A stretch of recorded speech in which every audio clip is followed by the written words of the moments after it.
تخيل تبقى عايش في بيت وفجأة تكتشف إنه مش مجرد بيت عادي، ولكنه مكان ارتكبت فيه أبشع الجرائم ومليان بقوى شريرة.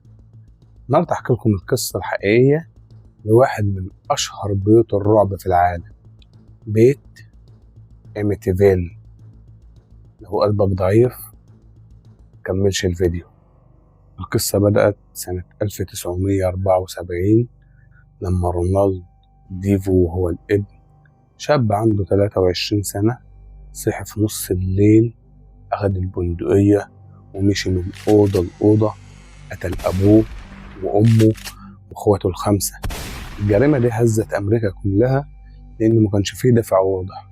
في الأول رونالد حاول يتهم مجهولين، لكنه اعترف وقال إن في صوت داخلي قال له قوم اقتلهم، واتحكم عليه السجن 25 سنة لكل جريمة. بعد سنة واحدة بس البيت اتعرض للبيع، وجات عيلة جديدة، جورج وكاتي مع أولادهم.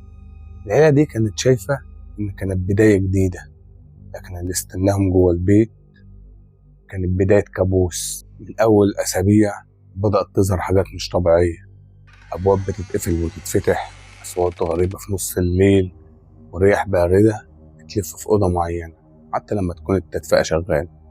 كانت الأم قالت إنها بتشوف دم بيظهر على الجدران فجأة، والأطفال قالوا إن هما بيشوفوا أشخاص محدش غيرهم بيشوفهم، وبيسمعوا أصوات غريبة. والأب جورج كمان اتغير، شخصيته بقت عصبية وعدوانية، بيحس ببرودة غريبة وكأن البيت كله بيسيطر عليه. الوضع خرج عن السيطرة، فقرروا يستعينوا باتنين من أشهر محققين الظواهر الماورائية، إد ولورين وارين، واللي وضعوا كاميرا تشتغل بشكل دوري تلتقط صور على مدار الليل. والمفاجأة وهم بيحمضوا الصور ظهر طفل عينيه بيضة خارج من أوضة أحد الأطفال اللي اتقتلوا.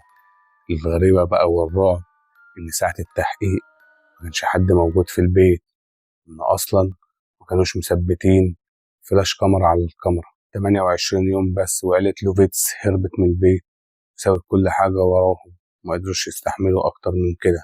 القصة انتشرت بشكل واسع واتعمل عنها كتاب وفيلم سنة 1979، والفيلم ده اتعاد إنتاجه سنة 2005.